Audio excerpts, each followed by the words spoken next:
আল্লাহ রাব্বুল আলামিনের নবী মদিনার মসজিদের কাছে আছে। ইন্দামিন সময়ে রাবি বর্ণনা করলেন আন্না ইমরাতান মিন জুহাইনা। ঘটনাটা হাদিসের ইবারত থেকে শুনে নিন। আন্না ইমরাতান মিন জুহাইনাতা। জুহাইনা হচ্ছে একটা বংশের নাম। আপনাদের যেমন অনেক বংশ আছে, এটা মণ্ডল বংশ, এটা পাঠান বংশ, এটা বিহারি বংশ, এটা বাঙালি বংশ, এটা শেখ গোষ্ঠী, এটা অমুক গোষ্ঠী, এরকম যেমন গোষ্ঠীর নাম আছে। আল্লাহ রাব্বুল আলামিনের নবীর যুগে জুহাইনা নামে একটা গোত্র ছিল। যেমন নবীর গোত্রের নাম ছিল কুরাইশ বংশ, আর যে বংশের কথাটা বলা আছে এই বংশটার নাম হলো জুহাইনা নামে গোত্র। আল্লাহ রাব্বুল আলামিনের নবীর সাহাবী বলেন আন্না ইমরাতান মিন জুহাইনা। জুহাইনা গোত্র থেকে একটি মেয়ে আতাত নবী সাল্লাল্লাহু আলাইহি সাল্লামা।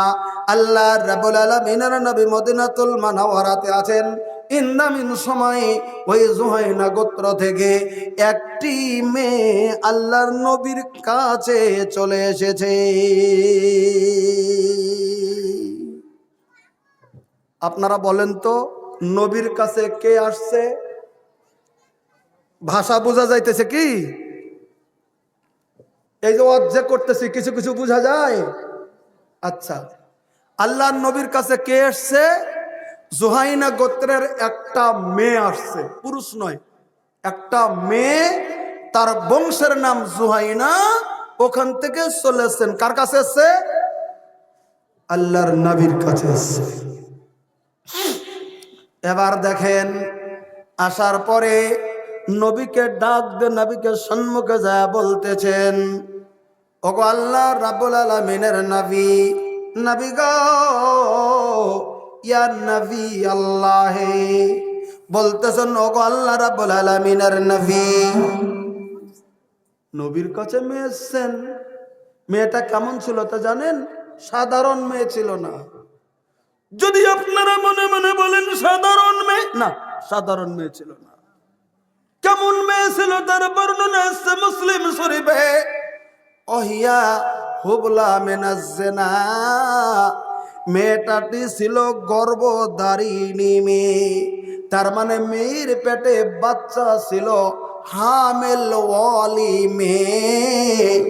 একে আরবিতে বলে ওহিয়া হুবলা মিনাজ জিনা। পৃথিবীতে মা বোন গর্ভধারণ করে 100-র ভিতরে, যেমন ধরেন 99টা বা 1000-এর ভিতরে 99টা গর্ভধারণ করে স্বামীর দ্বারাতে। কিন্তু ওই মেয়েটা স্বামীর দ্বারা গর্ভধারিণী হয়েছিল না। ওই মেয়েটা গর্ভধারিণী হয়েছিল ব্যভিচার করে, তার মানে জেনা করে, তার মানে পর পুরুষের দ্বারাতে জেনা করে ওই মেয়েটা গর্ভধারিণী হয়েছিল। পেটের ভিতরে বাচ্চা আছে। ওই মেয়েটা চলে এসছে কার কাছে? এসছে নবীর কাছে। আসার পরে বলতেছে নবী আল্লাহ, আসাবতু হাদ্দান ফাকিমহু আলাইয়া। দেখেন, মেয়েটি জানে পৃথিবীর শরীয়তের কথা, মেয়েটা জানে। আল্লাহ রাব্বুল আলামিন বলে দিয়েছেন পবিত্র কোরআনে, এই পৃথিবীর জমিনে কোন পুরুষ এবং কোন মেয়ে যদি অবিবাহিতা হয় আর তারপরে যদি জেনা করে, ব্যভিচার করে, আল্লাহ বলেন তাকে 100 বেত্রাঘাত করে দাও, 100 কোররা মেরে দাও তাকে। তাদের দুজনকে 100 কোররা মেরে দাও। আর যদি ওই মেয়েটাই পুরুষটাই যদি বিবাহিতা যদি হয়, তার মানে বিবাহিত পুরুষ যদি হয়, বিবাহিতা মহিলা যদি হয়, তারপরেও যদি জেনা করে, আল্লাহ রাব্বুল আলামিন বলেন তোর মতো বিবাহিতা পুরুষের, তোর মতো বিবাহিতা নারীর এই পৃথিবীতে বেঁচে থাকার কোনো অধিকার নাই। কথা বোঝা গেল ক্লিয়ার? বেঁচে থাকার অধিকার নাই। কি করতে হবে? বেঁচে থাকার অধিকার নাই, কি করবে? আল্লাহ রাব্বুল আলামিন বলে দিয়েছেন, নির্দেশ দিয়েছেন, নবী কথাগুলিন বুঝিয়ে দিয়েছেন। যদি পুরুষ মানুষ হয়, ওই যে জমিনের ভিতরে গর্ত খোদো, গর্ত খুদে দাও, জমিনের ভিতরে কারহা খুদে দাও, এই কোমর পর্যন্ত পুরুষটাকে ঘিরে দাও। কোমর পর্যন্ত ঘিরে দেওয়ার পরে তোমরা সবাই মিলে চতুর্দিক থেকে কাটা পাথর গুলিন নাও।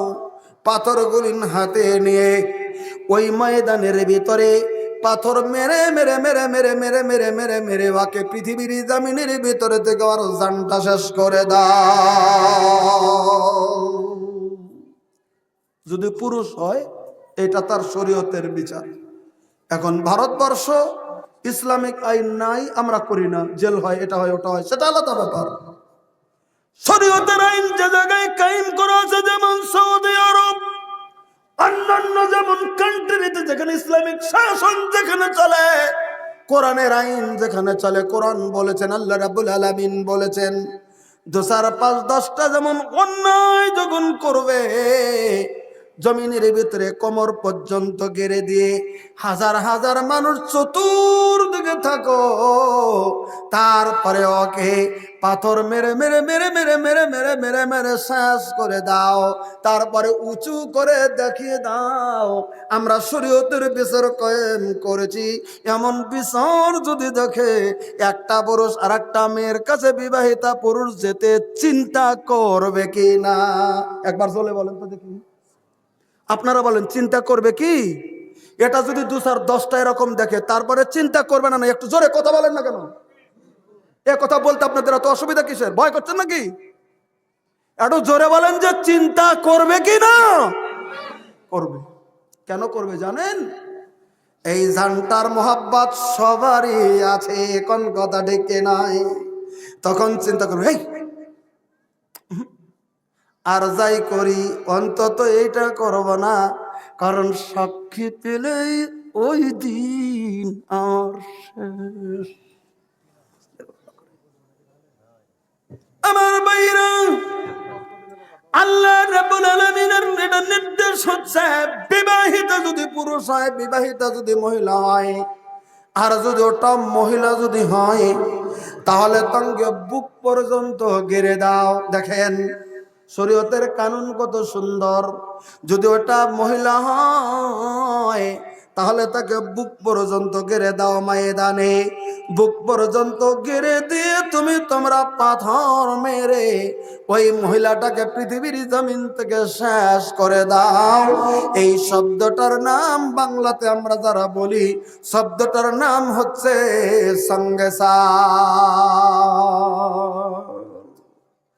খতম করে দাও, এর নাম সঙ্গেসার করে দাও। আমার ভাইরা, পুরুষ হইলে কোমর পর্যন্ত করে শেষ করে দাও বিবাহিত পুরুষ। আর বিবাহিত মহিলা যদি জেনা করে পৃথিবীর জমিনে বুক পর্যন্ত গেড়ে তাকে শেষ করে দাও।